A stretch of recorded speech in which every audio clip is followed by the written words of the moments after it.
Hello दोस्तों, आज हम बात करेंगे कि नॉन कॉलेज स्टूडेंट्स को क्या पढ़ना चाहिए और जो राजस्थान कॉलेज के नॉन कॉलेज स्टूडेंट्स हैं उनको क्या पढ़ना चाहिए। बिकॉज ऑफ क्योंकि मैं भी एक राजस्थान यूनिवर्सिटी का स्टूडेंट हूँ नॉन कॉलेज का, तो मैं मोस्टली उसी यूनिवर्सिटी को हाईलाइट करके इस टॉपिक के बारे में बात करूंगा। देखिए दोस्तों, आप सभी इसी टाइम पे जो कि इस टाइम पे रेगुलर स्टूडेंट के तो एग्ज़ाम चल रहे हैं, बट नॉन कॉलेज स्टूडेंट्स का अभी कोई टाइम टेबल नहीं आया है।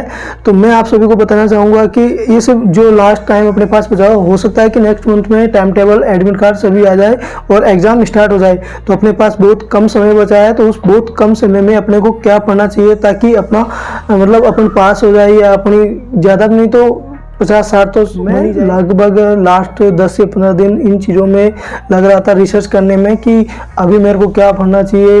किसी से मैंने सीनियर से पूछा तो किसी ने मेरे को गाइड किया कि सिलेबस को डाउनलोड कर, फिर उसको टॉपिक्स को मिला, जो बुक मिले वो लिया और फिर उसको पढ़।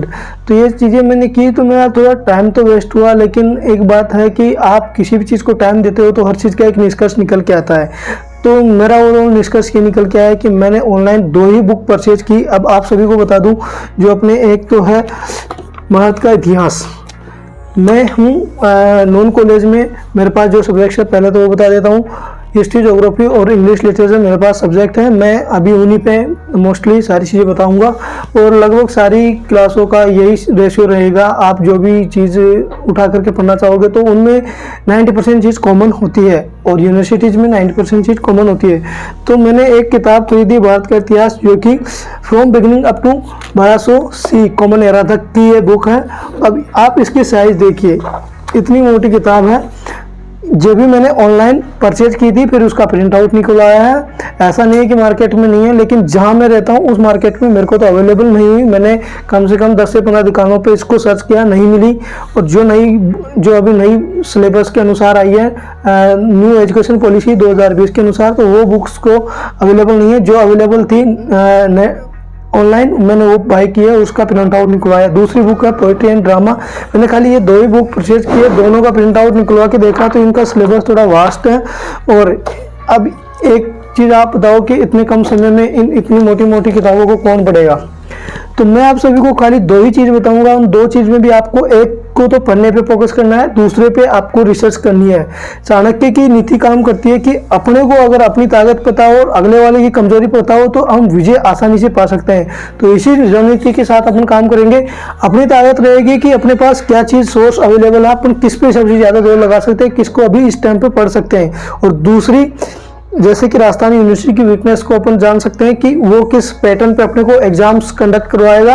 तो हम बात करते हैं कि सबसे पहले तो आप किसी भी क्लास की स्टूडेंट हो तो सबसे फर्स्ट ऑफ ऑल तो आप वेबसाइट पे जाइए राजस्थान यूनिवर्सिटी की, और वहाँ से सिलेबस डाउनलोड कीजिए। ये फर्स्ट ईयर नॉन कॉलेज का सिलेबस है जो मैंने डाउनलोड कर रखा है। हिस्ट्री, ज्योग्राफी और इंग्लिश लिटरेचर, इन सब्जेक्ट्स का मैंने डाउनलोड कर रखा है। फिर आप इसको टॉपिक वाइज भी पढ़ सकते हैं, ऑन यूट्यूब पर भी पढ़ सकते हैं। लेकिन ये है कि इस कम टाइम में अगर आप यूट्यूब पे इन टॉपिक्स को एक एक को सर्च करोगे तो बहुत टाइम वेस्ट होगा। तो सेकंड थिंग है कि सबसे मोस्ट इम्पोर्टेंट, यानी कहने का मतलब ये है कि हर एग्जाम का एक रामबाण होता है, और इस एग्जाम का भी यही रामबाण है कि आप प्रीवियस ईयर पेपर उठाइए, लगभग 3-4 साल के पिछले ईयर्स के। जैसे मेरे पास है 2018, 19 और 22 की, क्योंकि बाकी और मेरे को मिले नहीं, मैंने सर्च किया था, लेकिन इन 3 सालों के मैंने निष्कर्ष करके निकाल लिए हैं। जब ये निकाले तो हमको इसको पैटर्न पता चलता है, और एक सिलेबस से क्या क्या चीज़ें हर बार पूछी जाती है और क्या क्या चीज़ें मतलब क्या कौन कौन से पर्सन बार बार रिपीट हो पा रहे हैं। तो इससे क्या है कि अपने को एक बेसिक आइडिया हो जाता है कि पेपर कैसा होने वाला है, अपन कितना क्वालिफाई कर सकते हैं कि नहीं कर सकते हैं, अपन किस किस चीज़ को कवर करें ताकि हम पास हो जाए, या अपन 50-60 बना ले। ऐसा नहीं कहूँगा कि आप इन चीज़ों को पढ़ करके 90-80 बना लोगे, वो पॉसिबल नहीं है, लेकिन जितना पॉसिबल है वो ज़रूर बताऊँगा।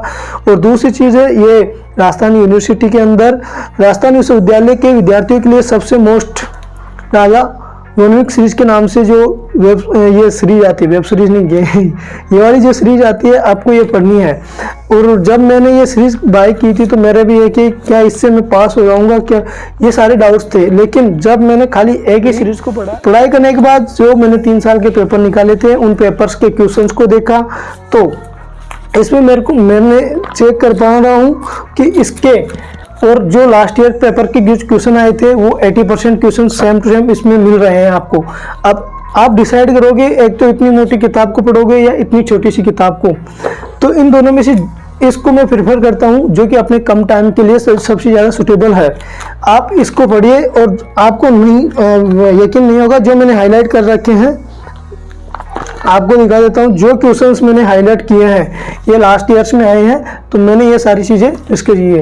तो ओवरऑल निष्कर्ष ये निकल कर आता है इतने कम टाइम में आप खाली इन्हीं चीज़ों को प्रेफर कीजिए। आपकी राजा वन सीरीज क्या आती है और बीएससी में प्रीवियस ईयर क्वेश्चंस की सारथी के नाम से आती है, तो आप उस चीज़ को बाय कर सकते हैं। थैंक यू, जय हिंद, धन्यवाद।